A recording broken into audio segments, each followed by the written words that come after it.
The First War for Armageddon is the least well known of the three Armageddon Wars and involved the forces of Chaos and the Imperium. It was the culmination of years of preparation by the Daemon Primarch Angron, favoured of Khorne, to reunify the World Eaters after the shattering at the hands of Khârn the Betrayer after the Battle of Skalathrax.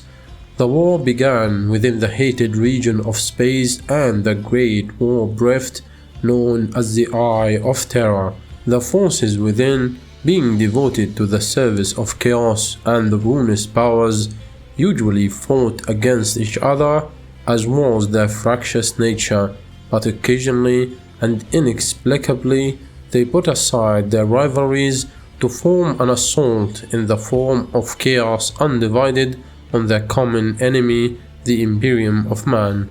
In this case, the unity of the powers of Chaos was triggered by the arrival of the Space Hulk, Devourer of Stars, around a demon world within the Eye of Terror that was controlled by the Demon Prince and former Primarch Angron and his World Eaters traitor legion.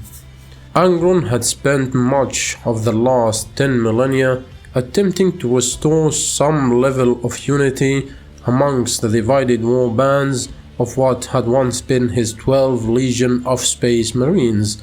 The World Eaters' dedication to the blood god Khorne during the Horus Heresy had reduced them for much of that time into a fractious force of Khârn berserkers just as likely to kill each other as their true foes. The emergence of the Devourer of Stars into orbit around Angron's demon world provided just the opportunity he had been looking for to recreate some semblance of common purpose for his scattered legion.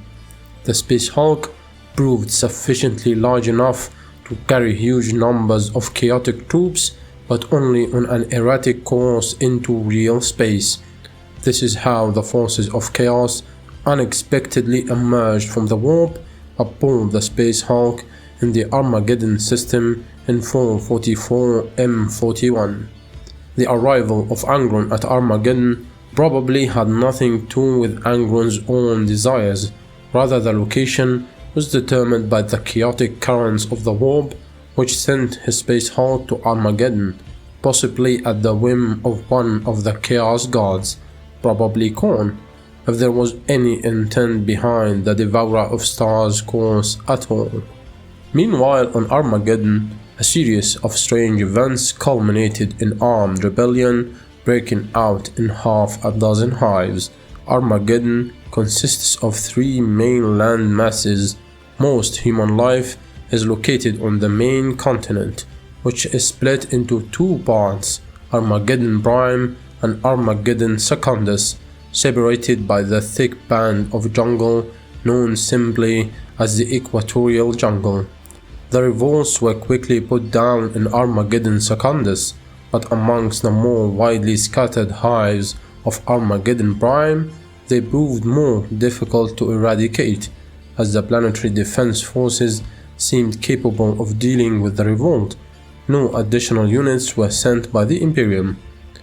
Armageddon was a very long way from the Eye of Terror, and no one suspected the cause for the revolts was more sinister than simple civil unrest. Busy containing the rebellion, Imperial forces were caught by surprise when the Devourer of Stars arrived in the Armageddon system. The Devourer of Stars housed an enormous Chaos army led by the Daemon Primarch Angron, Chaos Marines from the World Eaters Legion, cultists, demon hosts, mutants, beastmen, and hordes of demonic creatures poured from the Space Hulk and descended on Armageddon Prime. The insidious effects of Chaos were quickly felt as nearly half the planetary defense force went over to the invaders. The bloodlust-driven World Eaters descended upon the planet's populace with a fury, butchering millions in the first weeks. The few remaining loyal defenders were quickly routed from Armageddon Prime. Falling back through the jungles in the south, The survivors joined up with the units from Armageddon Secundus and prepared to make a last-ditch defense along the rivers of the Styx and Khârn. The Imperial defense was well organized. Unknown to the forces of chaos, Logan Gremnar and his great company of Space Marines from the Space Wolves chapter had been assigned to this sector of the Imperium, and they moved quickly to help the beleaguered Imperial defenders. They gained valuable time as Angron raised bloody monuments from the wreckage of the dead instead of pressing his advantage. In addition, his power was dependent on a nearby warp storm, and when it lulled, the defenders gained precious time to organize a counterattack. When his army emerged from the jungles that separated Armageddon Prime from Armageddon Secundus, they found the defenders ready and waiting, and reinforced by the Space Wolves. Gremnar's commanding presence and charisma rallied the terrified defenders of Armageddon. Huge battles erupted along the entire front. The Space Wolves were outnumbered 1,000 to 1, but nonetheless, Gremnar led the charge. Taking the fight to the Chaos Horde, the Great Wolf led an armored assault straight across the river Khârn into the World Eater Horde, inflicting heavy losses on the traitors before withdrawing. The enraged World Eaters pursued the Space Wolves' mechanized forces into the jungle, falling into a combined Space Wolf Steel Legion ambush along the Khârn and slaughtered. The Space Wolves waded into the river itself and set about the Chaos Horde in a mad frenzy, battling for hours and holding the line. However, in the west, the assault along the river Styx was spearheaded by Angron himself and the Khârn the Betrayer, Angron's personal bodyguards of 12 bloodthirsters. The Primarch and his bloodthirsters smashed through the Imperial lines and led his forces towards Hive Infernus and Hive Hell's Reach. It was now that Logan Gremnar unleashed his secret weapon. He had called for the assistance of the Grey Knights, the psychic Space Marine chapter that served the Ordo Malus of the Inquisition as its chapter militant, as soon as he had heard of the nature of the attacking forces. Only the Grey Knights had the ability to truly defeat a demonic entity of such malevolent power as Angron, as the very existence of chaos was one of the most closely guarded secrets of the Imperium of Man. Few amongst even the Space Marines knew of the existence of the Grey Knights, the most elite chapter of Astartes ever formed, who were tasked specifically with combat against demons, but Gremnar had seen them in action on more than one occasion, and as the lord of an Astartes chapter, he had never been forced to submit to the mind wipe that was required of nearly all witnesses to the Grey Knights in action. Amongst the Grey Knight units deployed for action on Armageddon was Squad Castian, which joined a ragged brotherhood of Grey Knights under the command of Taramir Aurelian, the brother captain of the Third Brotherhood. When the call came, the Grey Knights teleported directly into the midst of the advancing Chaos Horde, surrounding the gigantic Daemon Primarch. Taking heavy losses from Angron's battle prowess, the Grey Knights inflicted their own punishment, and eventually Squad Castian engaged in melee with the Daemon Primarch. After Angron mangled the squad, the only Grey Knight left standing was the Pyrokean, master of Psychic Flame, Hyperion. Trying to protect a still surviving squad mate in a tremendous display of faith, power and effort, Hyperion used his Psyker abilities to shatter the Primarch's demonic sword, the hideous cornet relic known as the Black Blade. While he collapsed into unconsciousness from the sheer effort, Captain Aurelian then confronted the bladeless demon prince of Khorne and managed to banish him back to the world, though at the cost of his own life. Hyperion was one of only 13 Grey Knights to survive the battle. out of 109 Astartes of the Third Brotherhood who had been deployed for the campaign, found alive but in terrible shape by space wolves on the hellish field after the battle. Hyperion soon acquired the honorific Blade Breaker for his feat. He had to be put in temporary stasis in order to survive, and underwent surgery that replaced half his face and skull with augmetics, and he eventually reported back to duty more than 4 months later.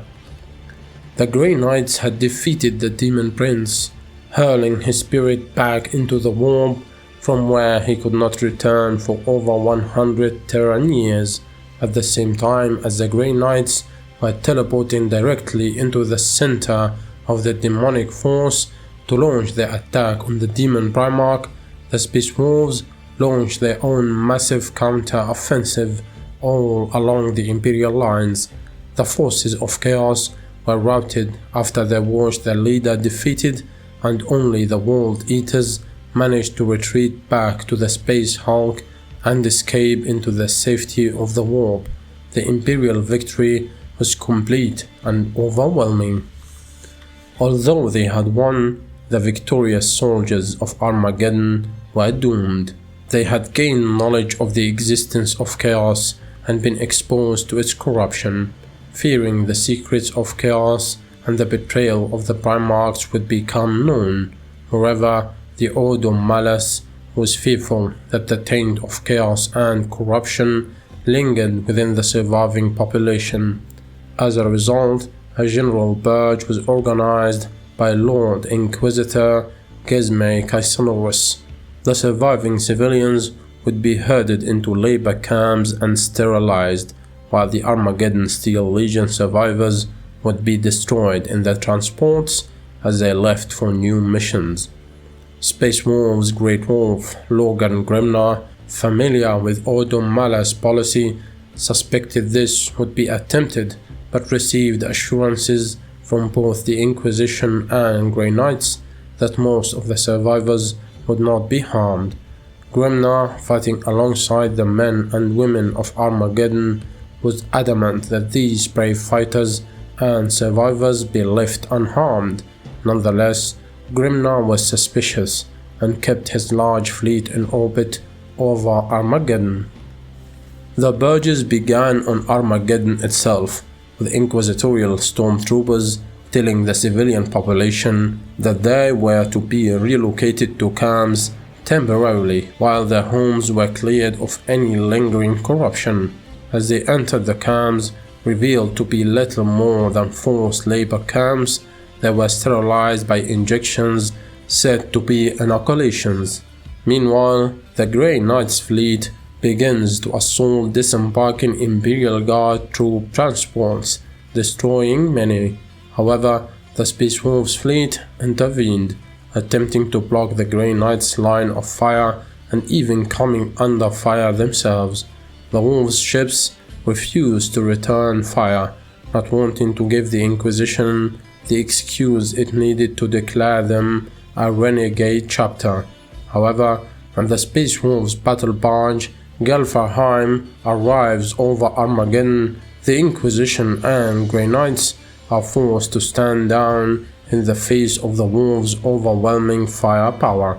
Multiple troop transports escape under the Wolves' aid, but Lord Inquisitor Caesanorus is still committed to containment, and a wider purge commences. Any world or outpost that came into contact with the survivors was subject to exterminatus by Grey Knights ships, resulting in the destruction of the Adeptus Astra Telepathica Station, Ralas Meridian, the walls of Gendara Quintus and Typalt, and the Adeptus Mechanicus outpost of Priam Novus. The Inquisition, meanwhile, hunted down the troop transports themselves, destroying them in the warp transit. It seemed that the Space Wolves' actions had only doomed even more worlds to destruction. As the months went by, some elements within the inquisitorial side pragmatically realized that a complete purge was becoming increasingly unfeasible. combined with Lord Inquisitor Caesarius' handling of the wolves and the aftermath of the war, dissension had taken root. The Space Wolves were still committed to defying the Inquisition and protect the survivors, resulting in a Cold War. The Space Wolves sent ships to escort and help survivor transport ships escape or block the destruction of new walls. They did not fire, even when fired upon by Inquisitorial and Grey Knights vessels, and while the Inquisition claimed many surviving transports and scoured new walls, due to the wolves' aid many more escaped, and containment had become all but impossible. After months of this back and forth, it was agreed by Inquisitor Caesarius and Grey Knights Grand Master Joras to meet with Gremna in neutral space and negotiate a settlement. However, as soon as the Space Wolves ships entered the rendezvous point to meet for negotiations, they were fired upon by Caesarius' fleet. The smaller and ill-equipped Space Wolves fleet lost 4 ships, while a 5th, Gremna's flagship Gelferheim, was crippled. At the behest of Caesarius and Joras, Gremna agreed to teleport on board the ship and surrender himself. However, when the Great Wolf entered the ship with his escort of Terminators, he scolded the Inquisition for its violation of the laws of parley and such underhanded tactics. Still defiant rather than submissive, Gremna demanded to know who had ordered the attack on his fleet. When Joras confirmed he had given the order, Gremna attacked and struck down the Grand Master with his power axe before beginning to teleport back to his ship. The Grey Knights, anticipating such a move, restrained the teleporters on the wolves' armor with their psychic powers. The wolves reacted by killing the Grey Knights' Justicars with their storm bolters, throwing the Knights' psychic concentration into chaos. A shaken Caesarius, ill-experienced in dealing with the ferocity of the wolves, stood down and allowed Gremna to escape. The wolves became much more hostile after the ambush, engaging and destroying any Grey Knights and Inquisition ships they encountered, showing no mercy to the personnel on board. However, the Inquisition was not yet done with the wolves. Caesarius gathered an entire battle fleet of the Imperial Navy as well as the entirety of the Red Hunters chapter with the intent to march on Fenris.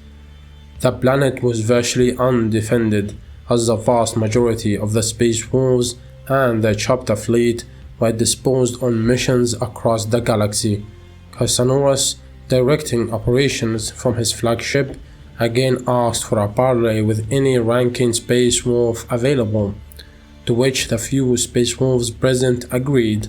Caesarius asked the Grey Knight Hyperion, who commanded respect amongst the Space Wolves as the Blade Breaker, for his role in defeating the Daemon Primarch Angron on Armageddon, and Inquisitor Yaz Doter to join him as representatives of the Grey Knights and the Inquisitorial Orders, respectively. Caesarius knew that Hyperion was for a time part of the conspiracy bent on his assassination, while Yaz Doter was open about her mistrust of the Inquisitor Lord. However, Caesarius apparently wanted the best possible delegation and the parley with the Space Wolves. The team soon arrived at the Fang for the meeting. The Space Wolves had awoken the venerable dreadnought Bjorn the Fell-Handed to deal with the Inquisitorial party, the ancient warrior who had once fought beside the Primarch Leman Russ during the Great Crusade and had served as the first Great Wolf of the chapter after Russ's disappearance, immediately received the unbidden respect and reverence of the Inquisitorial delegation, and was thought to be a more temperate and wiser representative for the chapter than Logan Gremna. Caesarius asked for the Space Wolves' express obedience to Imperial authority and the chain of command, and a penitent crusade to be undertaken to expiate the chapter's guilt for attacking the servants of the Inquisition.